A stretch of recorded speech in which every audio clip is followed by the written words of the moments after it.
I now recognize the Honourable Minister.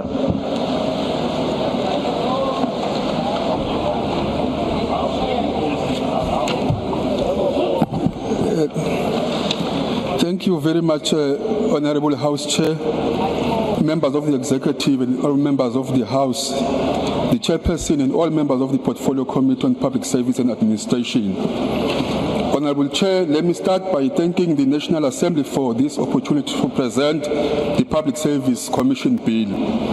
I also want to begin by expressing my deep appreciation to the Chairperson and all members of the Portfolio Committee on Public Service and Administration for their in-depth yet expeditious handling of this bill. Unanimous support from all members of the committee, irrespective of political affiliation, speaks volumes about the significance of strengthening the institutional independence of the Public Service Commission, the PSC. This bill is not about legislative reform. It's about restoring the integrity and efficiency of our public service. During the State of the Nation address, His Excellency President Cyril Ramaphosa made it clear that, and I quote, "We need a state that is capable and competent, underpinned by professional public service. South Africans want a state that treats all people with dignity, humility, and respect." The essence of this statement cannot be overstated, Chair. South Africans deserve a public service that is not only efficient, but one that embodies the values of ethical leadership, accountability, and professionalism. This is exactly why we present this bill before this House. Honourable members, building a capable, ethical, and developed state is a cornerstone of the Government of National Unity, the GNU. It's a commitment we owe to every citizen who depends on the state for essential services. The Public Service Commission has long been at the forefront of promoting constitutional values, ethical governance, and professionalism. However, to truly fulfill its mandate, it must be empowered to function independently and impartially, free from political and bureaucratic interference, including, dare I say, even the ever-watchful shadow of the Minister of the PSA. The lessons of the past are very clear, House Chair. Governance failures, unethical conduct, and large-scale corruption, exposed in painful detail by the State Capture Commission, serve as a stark warning of what happens when such institutions are weakened. We cannot afford to repeat these mistakes. Therefore, strengthening PSC is a necessary and urgent step in ensuring that ethical leadership, accountability becomes the norm rather than an exception. House Chair, the President has been unequivocal in his call for a professional public service, where recruitment is based on merit, competence, and integrity. To win back the trust of the people, we must create a public service that is grounded in principles of Ubuntu and Batupile, a service that puts people first. The bill is a crucial step towards achieving that goal. From what the Public Service Commission's bill seeks to achieve, I want to highlight or emphasize three fundamental objectives.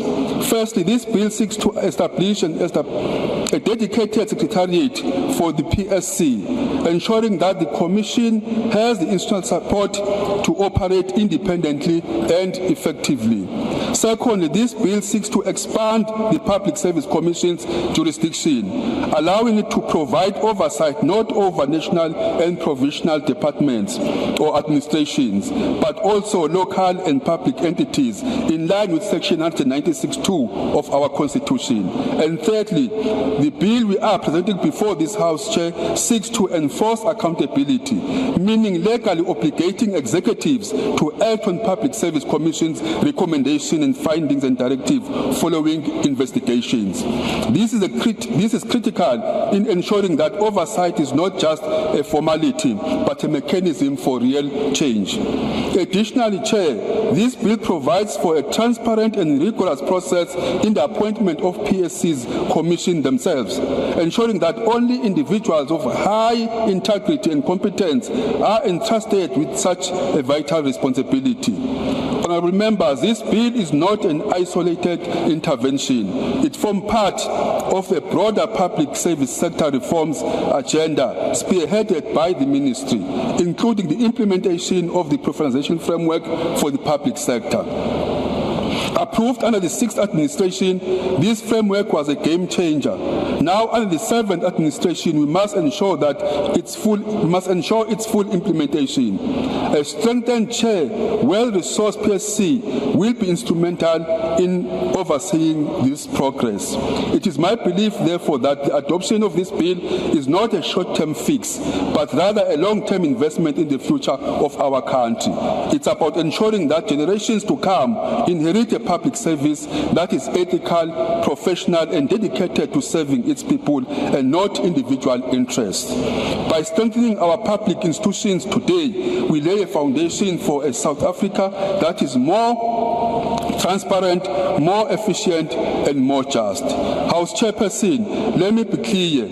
The weak Public Service Commission benefits no one except those who wishes to evade accountability. Yet a strong PSC, on the other hand, strengthens democracy, protects public resources, and ensures that every citizen, no matter what their background, receive the quality of services that they deserve. I therefore urge this House to support the progression of this bill to the National Council of Provinces. This is not just a legal reform, but a reaffirmation of our commitment to good governance, ethical leadership, and public service that truly works for the people of this country. Amateka nginawo sihlalo ngiyaphela lapha ngoba nakwanda ngembenge ngomlomo nje ngembenge kubuye kuhluphe ngiyabonga. Thank you, Honourable Minister. The next speaker is the Honourable De Villiers. Sorry, Speaker. Yes. Honourable Deputy Speaker, may I please bring to the House's attention that it's the second time now that the speakers for MK are not listed on the order paper, and these have been sent to the table staff. If you could please make note of that. Thank you. May I ask the table staff to attend to it? The Honourable De Villiers.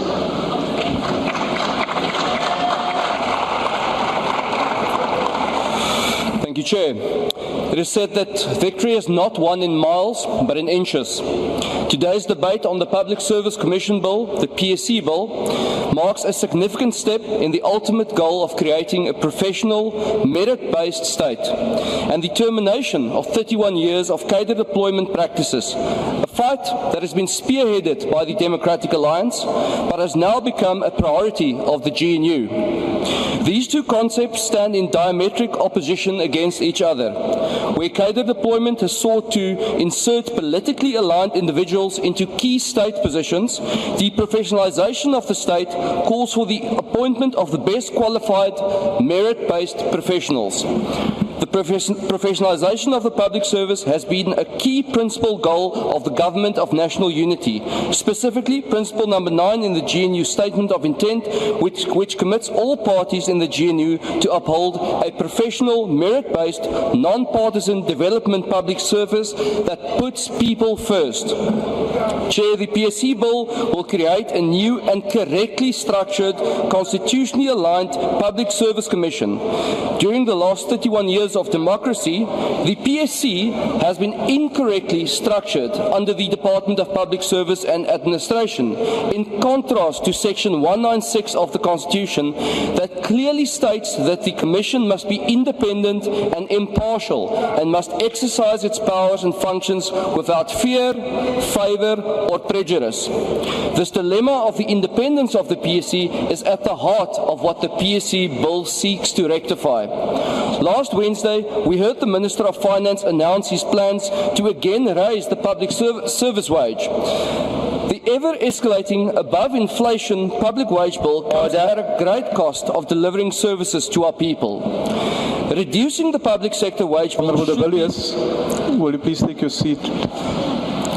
Honourable Member, why do you want to be recognised? Honourable Deputy Speaker, once again, the member from the ANC, Honourable Mantashe, is making rude signs, standing up and trying to intimidate us.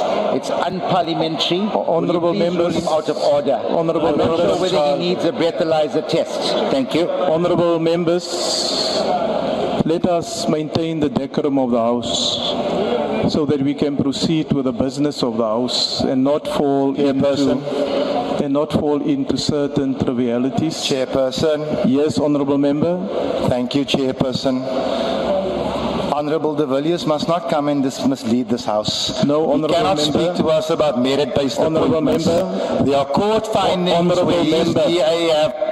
Honourable Member, you have an opportunity to debate and to reply to what the Honourable Member has said. The rules of the House, when you read it, do not allow you to take a point of order on a matter for debate. You will get your time, and then you can raise your objections to what the Honourable Member is saying. Okay? Please proceed, Honourable de Villiers. Thank you, Chair. The ever-escalating above-inflation public wage bill comes at the great cost of delivering services to people. Reducing the public sector wage bill should be a critical tool to control expenditure, and this is where the PSC and the Committee for Public Service and Administration can both play a critical role. The public sector wage bill suffers from wastage on salaries on many fronts, including employees who don't work the hours they are contracted to, some who do business with the state while being employed by the state, and some who even draw SASSA grants whilst being employed by the state. Chair, apart from the previously mentioned wastage examples, the one class of wastage that got an honourable mention from the Finance Minister himself is the mysterious existence of Casper, the public service ghost. Ghost employees such as Casper siphon taxpayer money from the public sector wage bill into the unidentified pockets of criminals. And in his budget speech, the Minister committed that as National Treasury, they will undertake an audit of ghost workers, starting with national and provincial governments. Chair, to the Minister, I would like to give my commitment. If you're going on a hunt for Casper, we're hunting with you. As chairperson of the Committee of Public Service and Administration, I will make the hunt for Casper one of the apex priorities of our committee. Starting in our meeting tomorrow, we will engage the PSC on their commitment to identify ghost employees and eliminate them from the South African public service payroll. Our committee will expand our hunt by also engaging with both Treasury and the DPSA on their planned tactics to hunt down and find the Caspers throughout the state service. The committee will also take our hunt for Casper to the provinces as we engage national departments across the country on their own Casper hunting strategies as we do our scheduled oversight trips. More importantly, our committee will seek to understand who pulls Casper strings and who are the ultimate beneficiaries of these ghost salaries. Chair, the hunt cannot just stop at Casper, but should identify the true and very real criminal faces behind the ghost employee racket.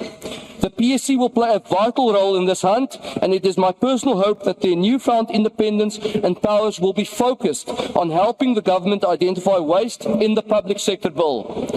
The ultimate victory will be the creation of an independent, merit-based, professional public service that puts people first.